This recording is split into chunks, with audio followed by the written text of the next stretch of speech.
Chapter 4. The Ghost. There was comparative calm in the Wormwood household for about a week after the superglue episode. The experience had clearly chastened Mr. Wormwood, and he seemed temporarily to have lost his taste for boasting and bullying. And then suddenly he struck again. Perhaps he had had a bad day at the garage and not sold enough crummy second-hand cars. There are many things that makes a man irritable when he arrives home from work in the evening, and a sensible wife will usually notice the storm signals and leave him alone until he simmers down. When Mr. Wormwood arrived back from the garage that evening, his face was as dark as a thundercloud, and somebody was clearly for the high jump pretty soon.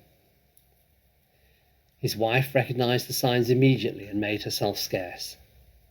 Matilda happened to be curled up in an armchair in the corner, totally absorbed in a book. Mr. Wormwood switched on the television. The screen lit up. The programme blared. Mr. Wormwood glared at Matilda. She hadn't moved. She had somehow trained herself by now to block her ears to the ghastly sound from the dreaded box. She kept right on reading, and for some reason this infuriated the father. Perhaps his anger was intensified because he saw her getting pleasure from something that was beyond his reach. "Don't you ever stop reading," he snapped at her. "Oh, hello, Daddy," she said pleasantly. "Did you have a good day?" "What is this trash?" he said, snatching the book away from her hands. "Look, he's taking the book right out of her hands."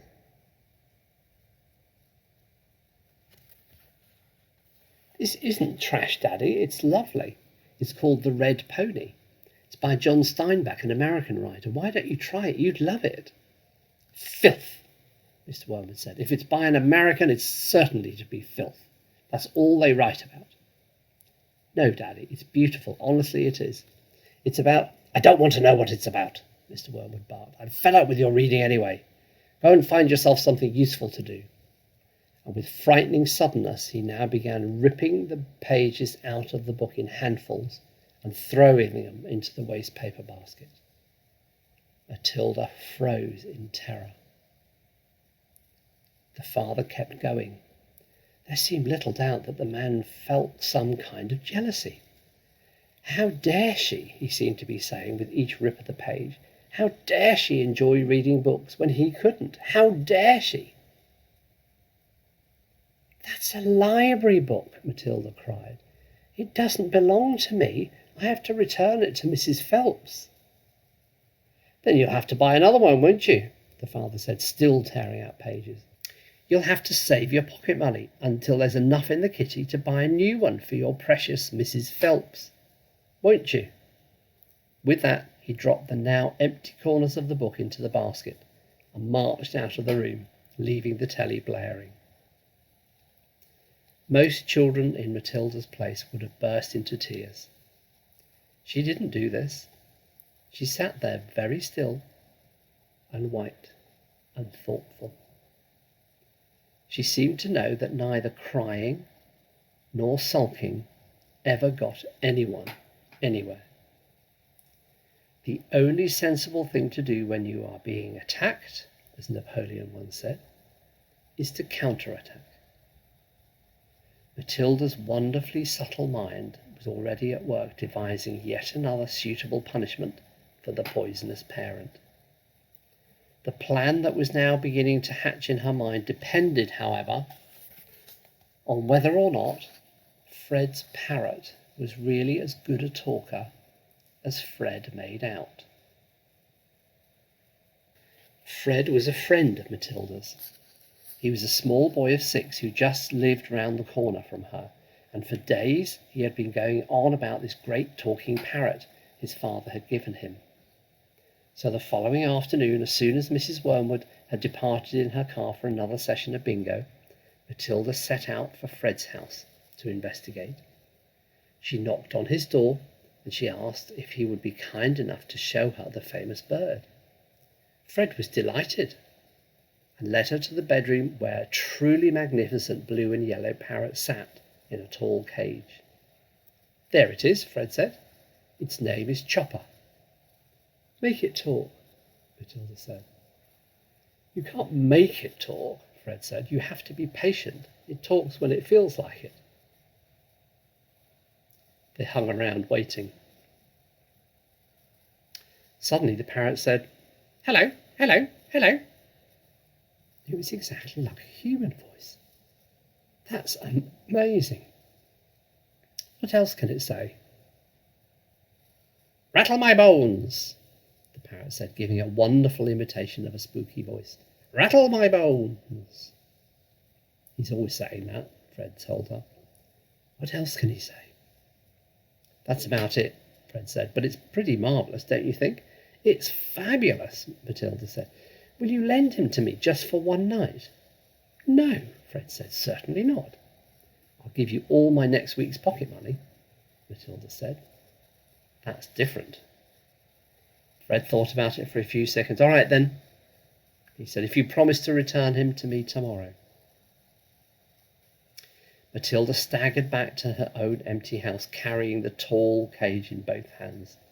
There was a large fireplace in the dining room, and she now set about wedging the cage right up the chimney and out of sight. It wasn't easy, but she managed it in the end. "Hello, hello, hello," the bird called out to her. "Hello, hello." "Shut up, you nut," Matilda said, and she went out and washed the soot off her hands. That evening, while the mother, the father, the brother, and Matilda were having supper as usual in the living room in front of the television, a voice came loud and clear from the dining room across the hall. "Hello, hello, hello." "Harry," cried the mother, turning white, "there's someone in the house. I heard a voice." "So did I," the brother said. Matilda jumped up and switched off the telly. "Shh," she said, "listen." They all stopped eating and sat there very tense, listening.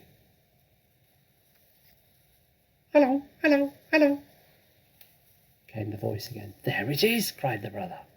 "It's burglars," hissed the mother. "They're in the dining room." "I think they are," the father said, sitting tight. "Then go and catch them, Harry," hissed the mother. "Go and collar them red-handed." The father didn't move. He seemed in no hurry to dash off and be a hero. His face had turned grey. "Get on with it," hissed the mother. "They're probably after the silver." The husband wiped his lips nervously with his napkin. "Why don't we all go and look together?" he said. "Come on then," the brother said. "Come on, Mum." "They're definitely in the dining room," Matilda whispered. "I'm sure they are." The mother grabbed a poker from the fireplace. The father took a golf club that was standing in the corner. The brother seized a table lamp, ripping the plug out of its socket. Matilda took the knife she had been eating with, and all four of them crept towards the dining room door, the father keeping well behind the others. "Hello, hello, hello," came the voice again.